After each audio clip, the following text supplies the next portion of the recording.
Welcome to another edition of the Wonderbury Podcast. I'm Brian. And I'm Dave. You can find us online at Wonderbury.com. You can find me online at Open Darkwing. Website, Brian. Bitching about what? Wonderbury.com. Yeah. What's going on? You can find me bitching about screw bits, driver bits, drill bits, not drill bits, driver bits. Driver bits, screw bit. What's the difference? They're all bits and blobs.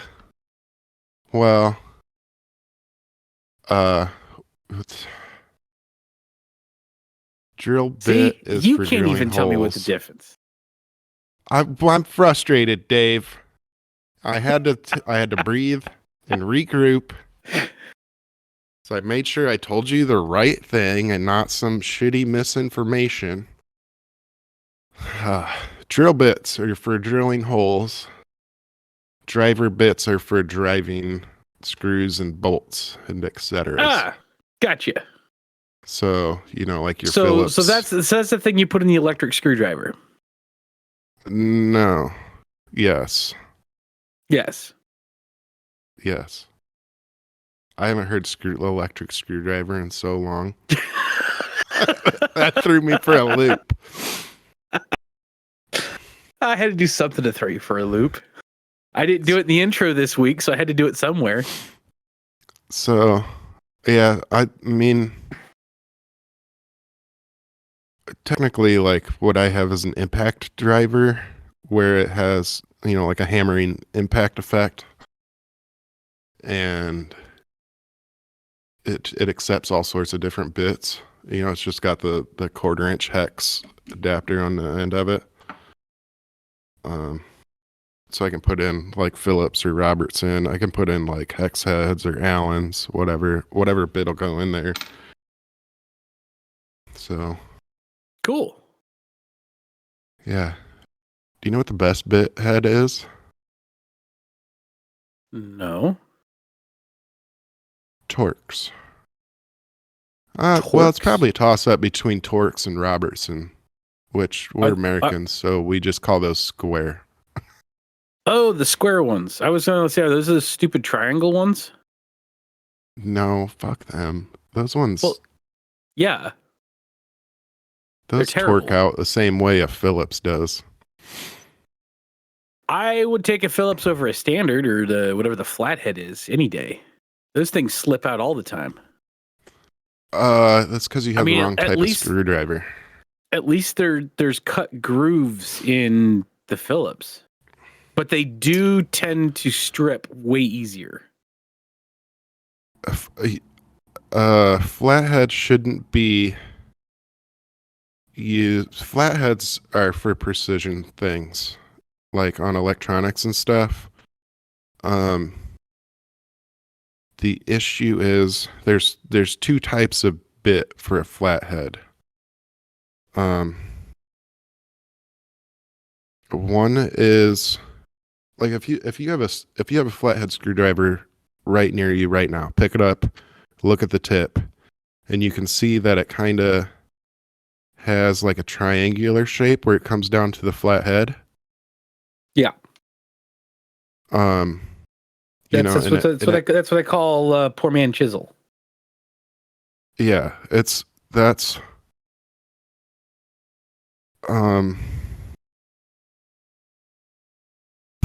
ones aren't good. Those are bad screwdrivers. And literally everybody makes those. There's another type. Chisels. I'm trying to look up the actual name of what it's called, but there's a special type of flathead, like screwdriver, like driver bit, where it's been milled, so it's square, like coming straight out from the tip. Interesting. Does Does that make sense? So not rather than having that like conical shape or that like taper going into the like up to the tip, it comes up square.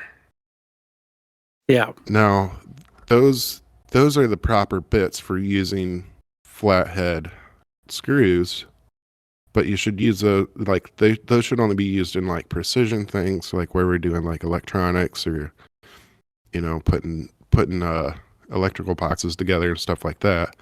And then you want that special type of flathead end where it's square, because when you have that taper one, think about, you've got a square groove in your screw head, but you're putting a triangle in it. You got that picture in your head? Okay. So you might be having a little line across the bottom, and then you're touching the two edges at the top of the square. Whereas when you have the proper square shape one, you're going all the way in, flat against the bottom, and flat against both sides. So gotcha. when you have that tapered flathead, it's easier to torque out because you don't have a lot of connection surface. When you have the proper flathead, it goes in and you have full connection on all three sides of it. And it's easier. It's harder to torque the head out. And I see that a lot. People using Phillips. Don't know about the different sizes and Phillips types, because there's different types on top of the different sizes. We generally have an American type, which is just like comes down to a conical shape, like a conical tip. And then there's the three sizes, like three major sizes, are pH 1, 2, and 3. Generally, everything you're going to use is going to be a pH 2, until you're getting into like, finer things is going to be a pH 1. And then there's specialty Phillips type ends where they're flat. Those are generally in like electronics and stuff, things like we do where we're nerding out and tearing apart our toys. Yeah. Bits are complicated, Dave, and I have a whole drawer dedicated just to bits. And it grows because I keep finding new things, and I'm like, well, might as well buy a whole damn set. Which is, it's a combination of silly, but also like, I'm like, well, a single bit is $4, or I could buy the whole set of 5 for $10. So might as well spend the extra $6 in case I ever need this one stupid other size ever.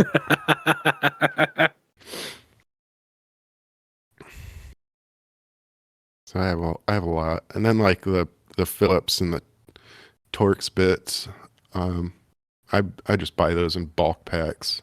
I have a whole box of pH 2s. I go through. Because they break, I drop them, lose them. I try to be good about putting them back where they go, but I'm not. See, I lose more of those than I do 10mm sockets. And I have a whole like drawer full of those stupid little, I don't know what they're called, the star screwdrivers, but the real small ones. Like T4 by 40mm. What is this one? Yeah, that's Torx. If it has a T on it, like T dash something, it's Torx. Yeah. Okay, so those are Torx. Yeah. So I have a whole like drawer full of those because of doing a lot of laptop stuff that I've done in the past. Yeah. And they There's love multiple using types these of that little too, things. Dave. Yeah, I know. Oh, I know. Because they kind of have the same thing where it's more like some of them have like less inner circle to them. Some of them have more inner circle to them. Yeah, some of that's them why have I've more got. I think point. this Some drawer's have got more flat edge. 20 of them so that I can get the right one for the right thing. Yep. It's a lot. That's a lot, Dave. It's a lot. Use the right tool. Use the right Always tool use for the right job. tool. Yep. Hammer and Always duct use tape. the right tool. Hammer and duct tape. Yeah, pretty much, right? Dude, when we worked for Ford, like that was one of the things. They have specialty tools for like specific things on cars. Yeah. I can't. Oh, removing the pitman arm from your steering gear requires a special tool, and they're generally different on every vehicle because they're all different shapes and sizes and lengths and everything. So when you're at a dealership and you're the mechanic and you're doing like if and it's you're changing that and you look up the procedure in the book or on the computer now. If you look if you look that procedure up on the computer, it'll say like oh, you get to this point, you have this bolt, it'll be 20 millimeter, and then you need for specialty tool number XC34LG whatever, and that gives you that special tool number that fits that specific car and does that one specific job.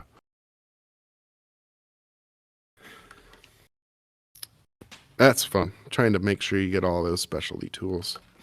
Yeah, no thank you. I'm good. Which is why you should go to a dealership, because they have that information and they have those tools. Generally, the specialty tools are bought by the shop and not by the mechanic. So you don't have to worry about your mechanic having them, because the shop should have them. Should. We also had Ford specialty tool number 001, which was, I'm sure, just self-labeled by one of the mechanics. And it was a giant, I think 10-pound sledgehammer with like the 3-foot handle and a big ass sledgehammer head on it.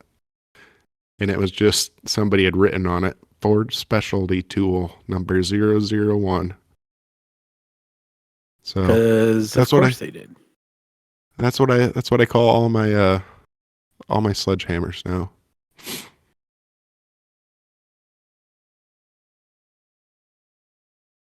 Yeah. Well, Nice. that was the thing you used the most. Big ass sledgehammer. Yeah.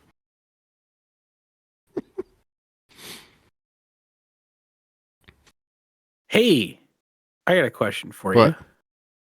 Okay. How long do owls live?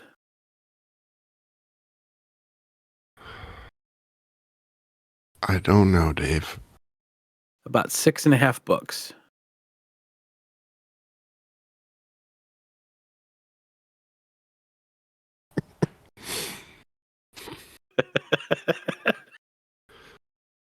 Hey, Dave. Yes, sir. Why don't they have music in the Aldi? I don't know.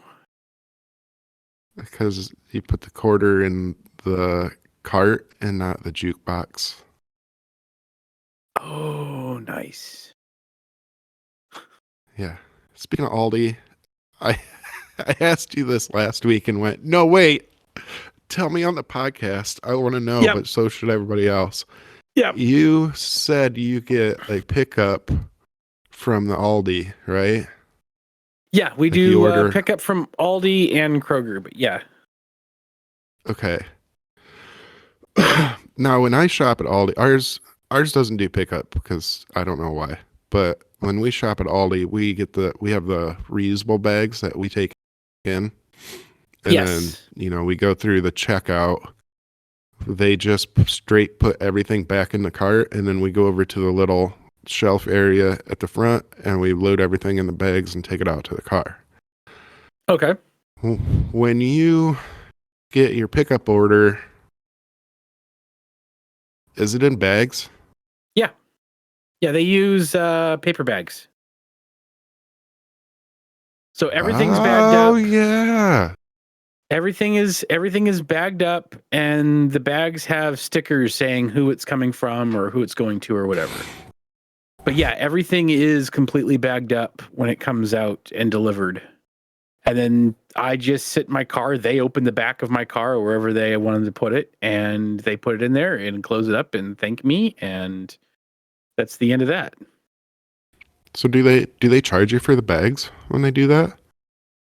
I don't know. I know there is a surcharge. Like it's a little bit more expensive to have them order the delivery side of stuff. But I've gotten to the point in my life where I start looking at time and money and how important is my time comparatively, if that makes sense. Yeah. So if it saves me 2 hours of time and it costs me $7 or $8 extra, that's a good investment of time versus money. Yeah. So what we'll do is we'll order stuff through Aldi because it's a hell of a lot cheaper. And then the either brand stuff or some of the stuff they don't have at Aldi, we'll order through Kroger. So I'll do an Aldi run, come home, unload the car, and then I'll go do a Kroger run. And so it takes me a couple hours, but that's still better than having to go through the stores and actually interact with other human beings, which is just terrible. Yeah. Yeah. Like on its face, it's terrible. I'm pretty tired of interacting with human beings. Yeah, for the most I'm part. also like online arguing with people about chicken feed. So there's that. Yeah. That can't be fun. No, it's silly, stupid. You remember the pre like 2014, 2015 days when like online conspiracies were fun? Yeah. Yeah. For the most part. And then they got weaponized. Yeah, like you could talk about Bigfoot and then not try to get recruited into being a Trump supporter.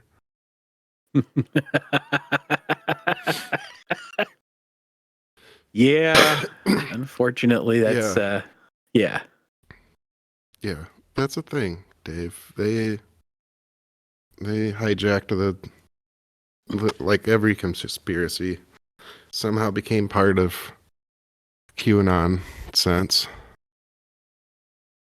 But there's another one going around this last like week or so about the Tractor Supply brand chicken feed.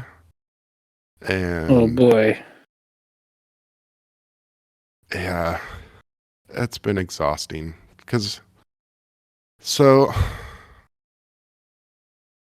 chickens, when you get a baby chick, you raise it up, they'll take like almost up to a year before they lay eggs, you know? And then that first year they're laying eggs, they're super productive. They'll lay like almost every day. They'll lay through all sorts of conditions, all through the winter. They'll lay if they feel unsafe. It doesn't matter like that first year because they're young and virile and they're just like boop, boop, boop, boop, eggs coming out. Like after they're like a year and a half to 2 years old, they start slowing down. And then they don't like to lay eggs in terrible conditions. Like things like if they don't feel safe in their coop or if they don't, like if it's too cold outside. You ever wanted to prolapse your butthole outside in the middle of the winter, Dave? That's what chickens do, and they don't like to do that. So generally every winter I've ever had chickens, they've taken a break, like in the super cold times, which has been like this last month since, Christmas. It was -30. And that was the week that my chickens decided to go on vacation. And I said, cool, me too. So apparently, because there was a lot of people who picked up chicken farming during the pandemic and while they were quarantined, they just got to like their second winter with their chickens, which is the first winter where they'll start to slow down and not want to lay eggs. Instead of like researching how to care for chickens and what chickens do, they immediately blamed the Tractor Supply brand chicken feed because that's what everybody uses because it's cheap. It's like damn near half the price of any of the other chicken feeds. So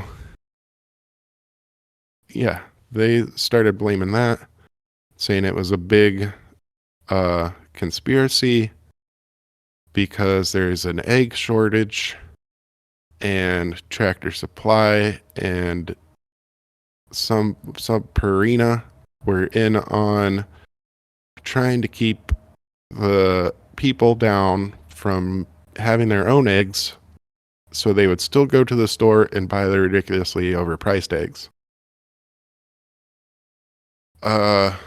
Reading more into it, somehow Epstein was involved, a Democratic cabal, blah, blah, blah. I don't know. I never did figure out how they put those pieces together. I just kind of read that and was like,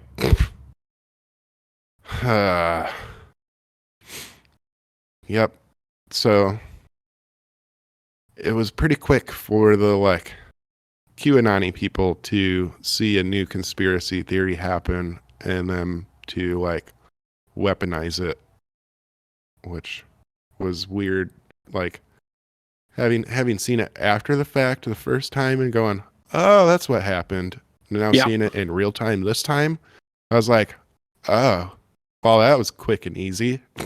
Like, huh. So I've been, making sure I spend some time correcting everybody and explaining that same shit about how chickens work to anybody I see say anything like that, because that's just another conspiracy theory that'll get weaponized. And it's weird because they like, it's just a little bubble, like a little bubble of like similar minded homesteaders who all did the same thing in 2020 and are now experiencing the same kind of issue this year. And they're all trying to like point at something because they don't even know it's their own ignorance. But it's funny how these little bubbles of information are like these group clicky things, little clicky bubbles of people can just focus on one thing and make it a thing. Yeah. Even if it's wrong. Yeah. It's weird. Yeah. / end rant, Dave. I'm sorry. Oh, that's okay. That's quite all right. I mean, no reason not to rant around a bit. Yeah. Well, we're here for education. Always here for education. Yeah, that the homesteaders thing, doing a bunch of research, and so Hill and I are going to be doing a kind of a channel going through for like urban gardening and with, transforming our entire backyard to a garden and all that stuff.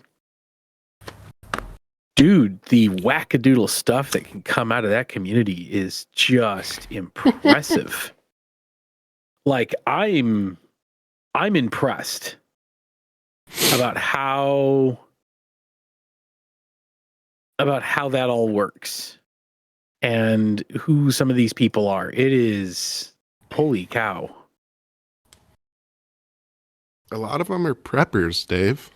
I know. And we're trying to like, okay, we don't want to do the whole prepping thing. We kind of want to, what about people who just want a freaking garden and don't want to spend the first 20 minutes ranting some crazy libertarian rant. It's insane.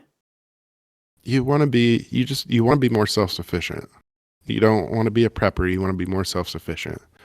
And there's a very wide, very blurry line between those two. It's the thing we joke about with guns. Like, you go far enough left, you get your guns back. Like, yep. You go far enough left on homesteading, and you're prepping. Yeah, but it's the Venn diagram of the so far left that you're prepping and so far right that you're prepping is a goddamn circle. Yeah. And it's just weird. And I've long said that extremists, no matter if you're right wing or left wing, extremism is insane. Don't do it. Don't be an extremist. Essentially, you're back in the middle, but at the bottom. Yeah. Because everybody out on the outside's shitting on you. Like, people look at me and they're really confused because, like, I'm pretty far left, but I am like borderline prepper with how I have stuff set up here.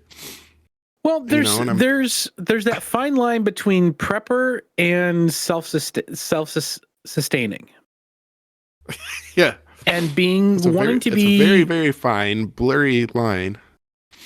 You know, we've had conversations around here about, you know, how fun would it be to go buy a homestead somewhere with like 3 families and just self-sustain everything.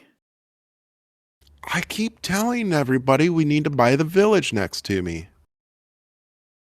How much? I wonder how much it's for sale for. $348,000. That's not bad. Dave, the main building is 9,500 square foot. Jesus. Yeah. There's 30 buildings there. How much land does it come with? It's, I think, 6 or 8 acres. Oh, that's enough to do some self-sustaining stuff. Yeah. And businesses.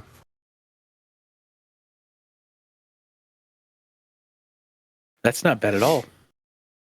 Yeah. What are you doing? You want to come up and do some land shopping tomorrow? As much as I want to. But yeah, we've talked about it and trying to figure out what to do, where to do it, and all that stuff. So it's just, I don't know. There's enough little shacks out there that each of your kids could have their own shack and leave you the F alone.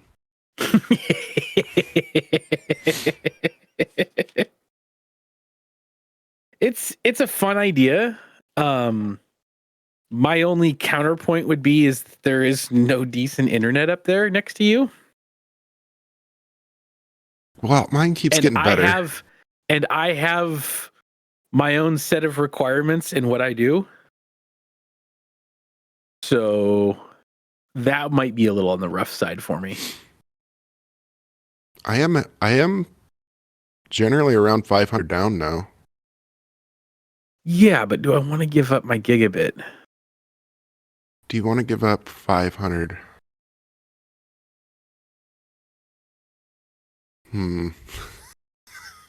Yeah. Yeah. I mean, we'd obviously need multiple of them just to sustain the amount of people we would have here. Yeah, so we'd have to have it sectioned out. What would end up happening is, and this is what I would do, is I would have whatever main line that we have coming in and build a mini internet service provider there for the local, for just the whole compound. So I would do all that sectioning out and have the hardware to build kind of a little mini ISP there. And then if I really wanted to, I could just also put up a giant fucking antenna and broadcast it out so that people in the area, they could just have pretty much just have like a WAN line of sight internet service provider. Make a little extra money that way too. Spectrum did say they'd drop in a node here for like 400,000. Yeah, see, 400,000 is a little too much. At 400,000, I could probably. It would be cheaper at 400,000 to run a trunk 2 line in from Coldwater. And that would just be even better than what they would be able to offer. Either a trunk 1 or a trunk 2, but have some sort of a backbone that runs out there. Yeah. We could probably do that and then get the whole village of Allen on board with some localized internet. I could definitely run localized internet for Allen. Either line of sight or however else we want to do it. I don't know if do you have cable out there? No. And I'm guessing that the telephone lines out there wouldn't be able to handle DSL either. Yeah, that's what I had before, and I could barely get 5 down. All right, so they're old lines then. Okay. Yep. Yeah, so it would just be sticking up a giant tower and do line of sight. So you just set up receiver antennas that point toward it and sell it that way. I mean, that's what my dad internet, ended up. Dave. That's socialism. Communist. I wouldn't give it away. I do fucking sell it. I use that to help pay for everything because it's going to be, 8 to 10 grand in equipment to run an ISP. That's what we for should the routing do. And everything else. But yeah, we can run our own ISP out there. Yeah, get some quotes and stuff, and then take it to the village board meeting. It's an interesting thought.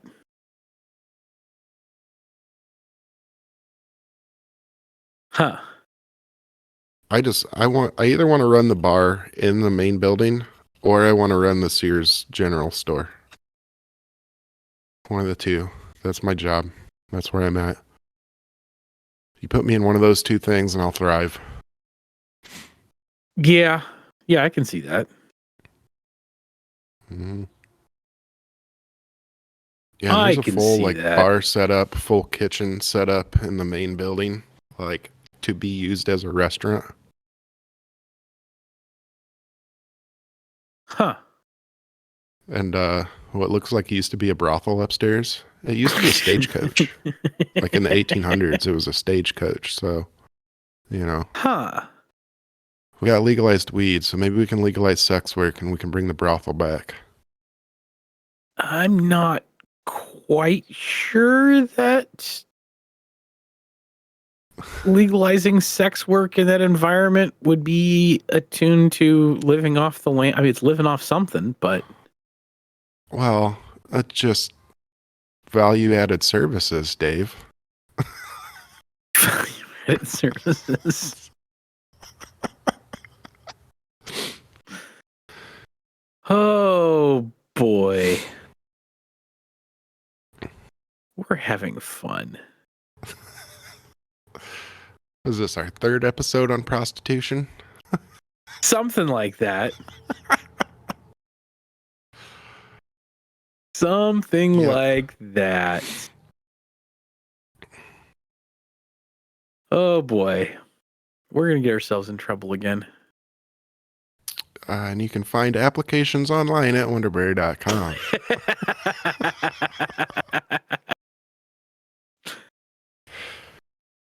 Absolutely.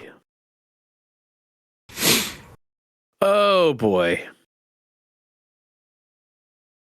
I am learning how much work and time goes into making some of these cinematic videos that I'm making. Yeah. Especially with Flight Sim. Because I can't, not knowing what I'm going to be pulling out of the middle, I can't speed up my flight. So it's the time that it takes to do the real-time flight. And then I have like a flight recorder that records positions and everything so that I can go back and play it while having other views. So let me look at this because I did one yesterday. I didn't. This is pre-editing. So I know that it's going to be about a 20-minute video in the end, right? So we have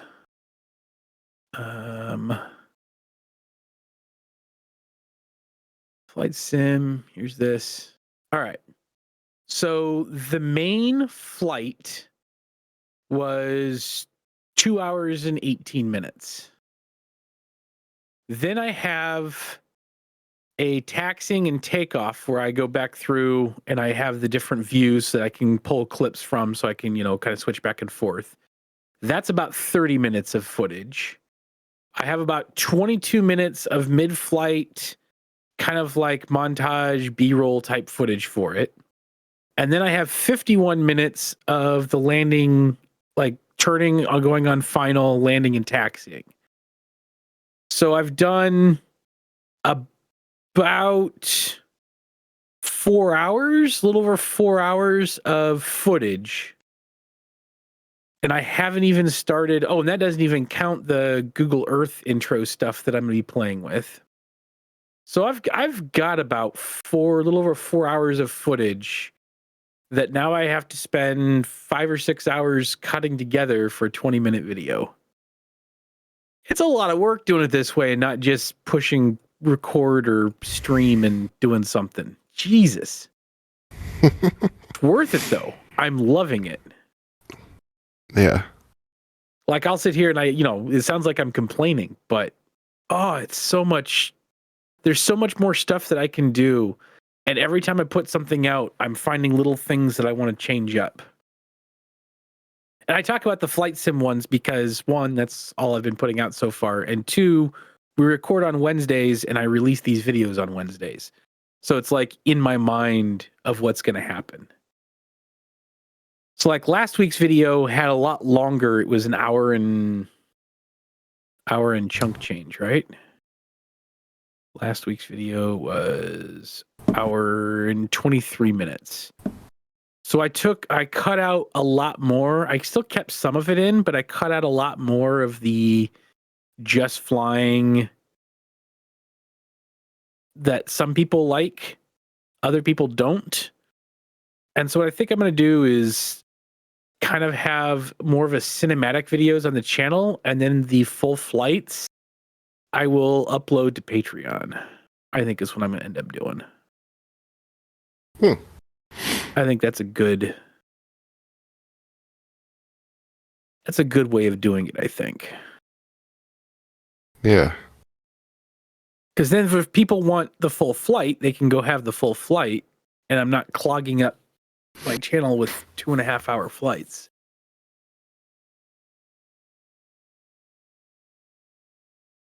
So today, you could always release them later. I could just release the full flights as well as actually I could just do it on the main channel and see what people enjoy.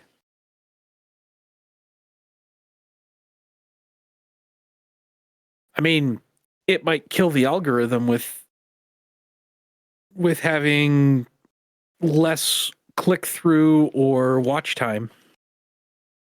Yeah. But we'll have to see. Maybe, I don't know. I'll have to experiment and play around because I'm still learning. It's so weird because things get changed and updated all the time, and I don't want to build my channel based on the algorithm, but I at least want to grow my channel, which means I have to acknowledge that there are certain things that YouTube likes seeing for promotion wise. So I don't know. Because I look at, so what I can do is, because you can look at the analytics. So I look at that video from last week, right? Mm-hmm. And I know that, okay, there's 21 views that equates into 2.1 hours of watch time. So then what I can do is I can see the average view duration and where they viewed. and I can kind of see, okay, here's where it drops, and this is where it goes down to very little. This is where I get little hiccups. So I can kind of see in the video the areas that people skip. And so far, there's almost like flatlined low all of the uncut flying bits with peaks up where I've done cinematic cuts. So I'm going to compare that with the video I did today after a while to kind of figure out. Now, there are some people that are watching it, but not as many. But I can see a graph throughout the entire video of where people are watching and where they're clicking off. Yeah. Which makes things very interesting to me. So you think just cutting out the interesting parts would do better? Yeah. So what I'm kind of looking at is, and that's where I came up with this one. I was like, all right, very few people like watching just the uninterrupted flight. So instead of maybe having 30 or 40 minutes of uninterrupted flight, I think I threw in 15 minutes of today's video. And then I added 2 music montage things instead of just one kind of in the middle. So I'm going to see what I ended up doing was, like, when I'm inputting in the flight plan and I'm going through the startup procedures of the aircraft, right? I sped that up a couple of times and then threw some music over on that, because I don't talk during that whole thing like some people do. I don't like, I kind of am keeping the no commentary, as little commentary as possible, to just enjoy the cinematic side, because that's what I enjoy doing and want to do. And I'm trying to figure out how to do that with Minecraft as well, because I'd love to do just a cinematic cut series for Minecraft. I think that would be really, really cool.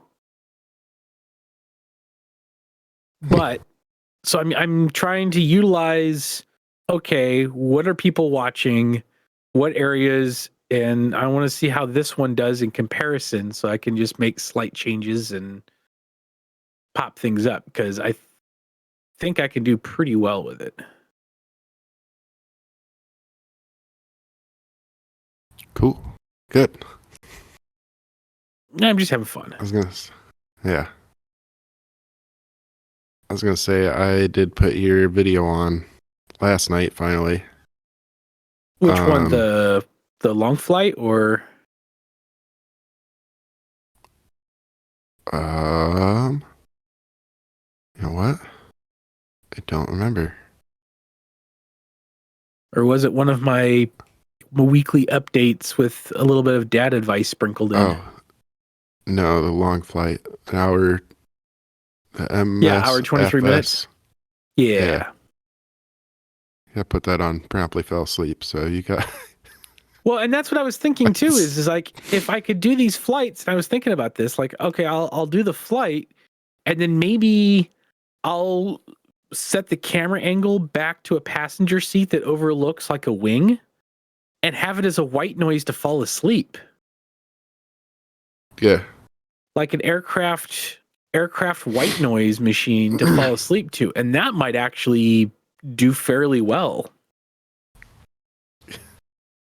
10 hours of aircraft noise. Yeah, but if people wanted to watch it, then they could actually just pop in and watch it. And it's a couple hour flight. It's a good time for falling asleep. Yep. I don't know. We'll see. That wasn't my plan, but that's how it went. So that works. Quick update, Dave. Yes. Hollow ground screwdriver is what we were looking for earlier. Oh, gotcha. Hollow ground screwdriver. I forgot we talked about screwdrivers. Yep. Look that up and see what the difference is. And then the next time you go to remove a flathead, look at your screwdriver and go, damn it, I have the wrong fucking tool. Yeah, pretty much. That's me in a nutshell. Wrong tools. I will always have wrong tools. Yeah. But that's okay. Speaking of which, WD-40 is not a lubricant. WD-40 is a anti-rust thing, isn't it? Yeah, actually, yeah. It's a,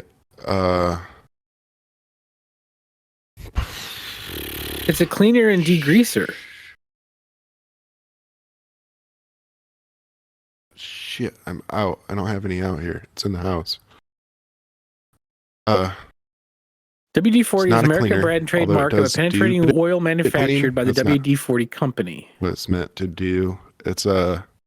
It says, according to their website, to displace water in places. According to their website. Now they do make a lubricant. They have a whole bunch. Yes, they do make a lubricant. Okay, But multi-use product. Here it is. Yeah. This is their standard multi-use. Protects metal from rust and corrosion, penetrates stuck parts, and displaces moisture and lubricates almost everything. Displaces moisture. That is the original WD formula, WD-40 formula. That is their website.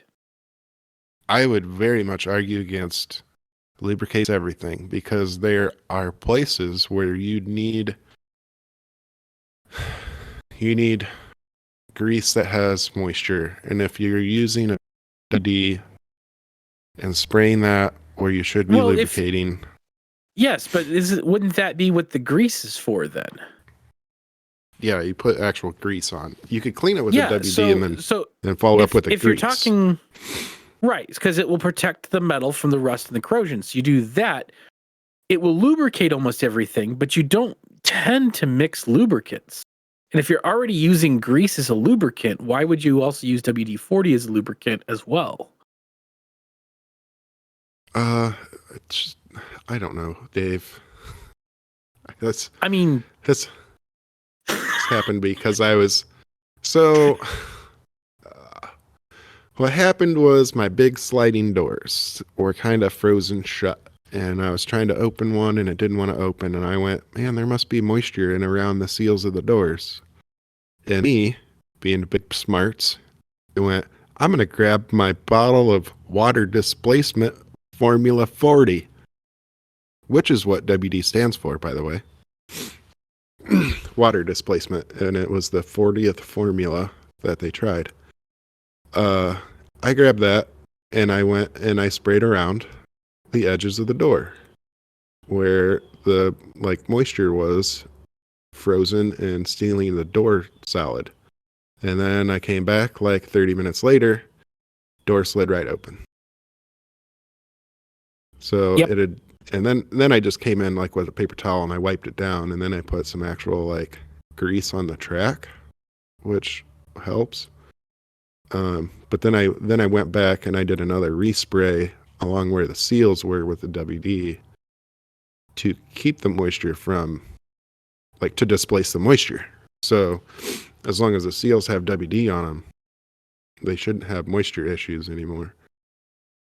But then Christy was like, damn, this door slides so much better. And I was like, you know why? And then I had to, I mansplained, because that's what I do. Yep. And, but yeah, it was original run. But yeah, it is water displacer. Interesting fun fact about it. The formula that they use, because it was originally designed by the Rocket Chemical Company, later renamed the WD-40 Company. The formula for it is kept as a trade secret and therefore was never patented. There is no patent on the formula for WD-40 because in order to patent it, they'd have to release it. Huh. So that's not big smarts. It is not patented because of that. That is really big smarts.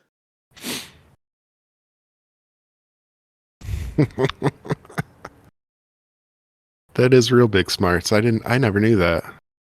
Yeah, I was just looking at the Wikipedia. I was like, oh, this is kind of cool. Look up the Wikipedia for the PB blaster. The penetrating PB blaster. Which... Yeah, to avoid if you disclosing took its composition, the product was not patented in 1953 when it was done, and the window of opportunity for patenting it has long since closed. So it will never be patented. Huh.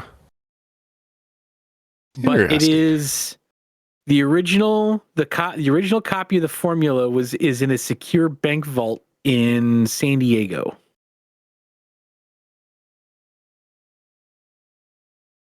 Huh. It's probably next That to the is- Coca-Cola recipe. That is crazy. Yeah, that's pretty wild.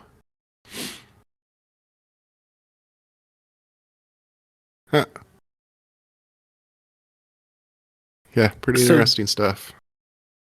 Delta and United Airlines started using it in 1965. It was used in the fixed and movable joints in the DC-8 and Boeing 720s in maintenance and overhaul. At that time, Arians were using a variant called WD-60 to clean turbines, removing light rust from control lines when handling strong metal parts. By 1969, WD-40 was marketed to farmers and mechanics in England as well. And then in 1973, the WD-40 company went public with its first stock offering. Its NASDAQ stock symbol is WDFC.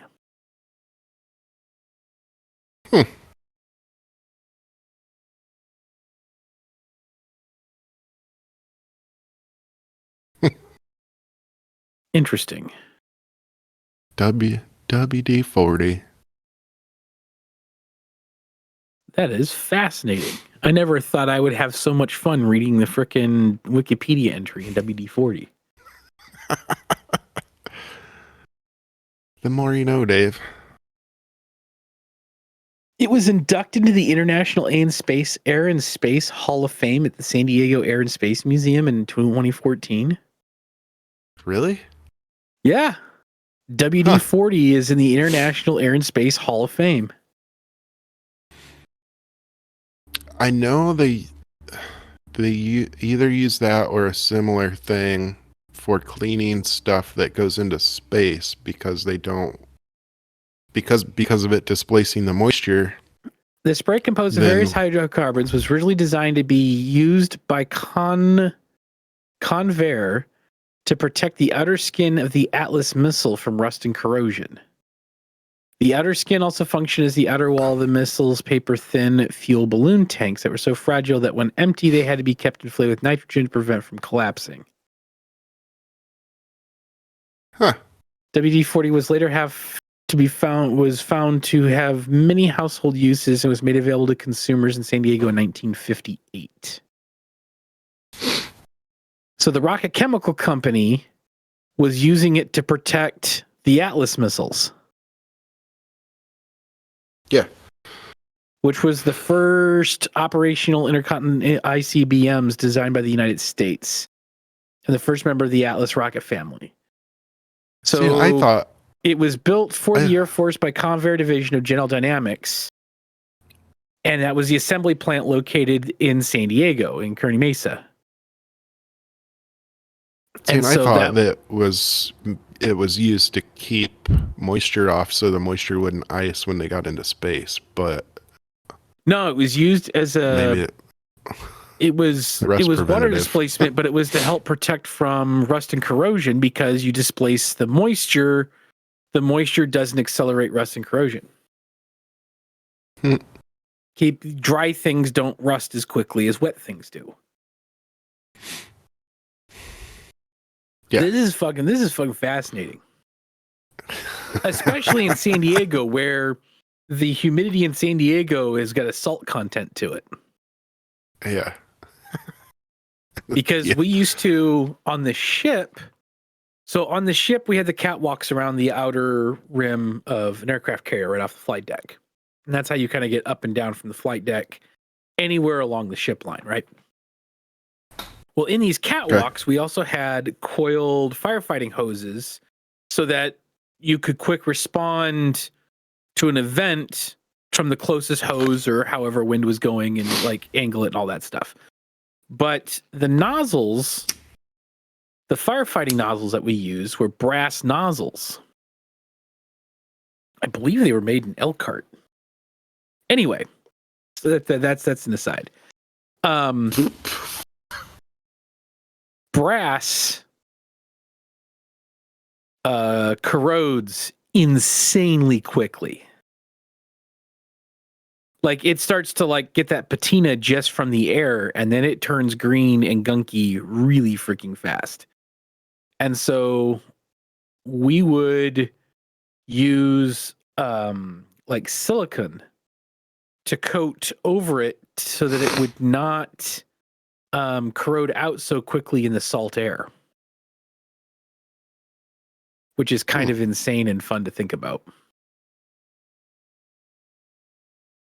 Anyway, so yeah, having something that creates a barrier to keep moisture away from rust and corrosion makes perfect sense to me. But still insanely fascinating on that. What? WD-40. WD-40. It's another tool episode. We didn't know. Tools and prostitutes, which is another type of tool. We never know what's going to happen. We never know nothing, Dave. Have I mentioned how good AV1 is yet? I think we did a whole episode on that. So I was pushing a video that I kind of wanted to keep locally, right? I was frustrated because I had originally recorded it in MP. What is this? Is this an MP4? Yeah, H260, whatever it is, right? And it's how long of a video is this? It's a 42-minute video. So H264 42-minute video, 4.48 gigabytes of space. Not terrible, but it's still almost 4.5 gig. All I did was pull it in, re-encode it as AV1, same exact video, 320 megs. Yeah, but if you would have taken your pill that day and gone for almost the full 4 hours, that would have been about 16 gig of a file. Jesus Christ, Yeah, Brian. there you go.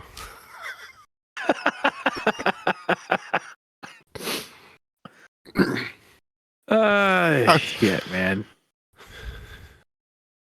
Shut up, What are old we man. doing? What are we doing? I don't know. For some reason, like Christmas, I think we turned the family filter off and I forgot to turn it back on.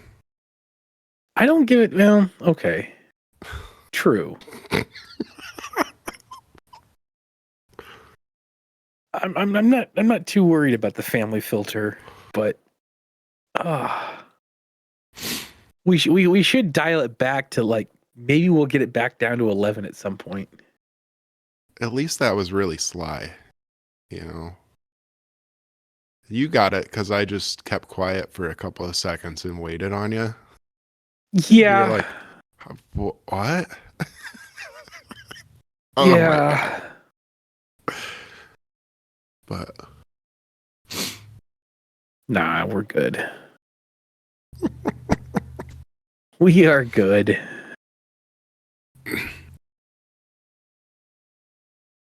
Oh, Brian. About that time again, isn't it? Yep. Hopefully you guys enjoyed listening to two guys mansplain technology and shit to each other. Some of that shit I didn't even know. I mean, if we're being completely honest, I had no clue. Yeah. Well, and that's part of what I like about this is that we have our strengths and we have stuff that we don't know that the other person does. And, I learned a lot today. Mm-hmm. So, yeah. Learn about bits and drivers in WD-40. Yep. Pretty much. Till next week, Brian. Have a great week. Later. Hope everybody else has a very good week too. Later.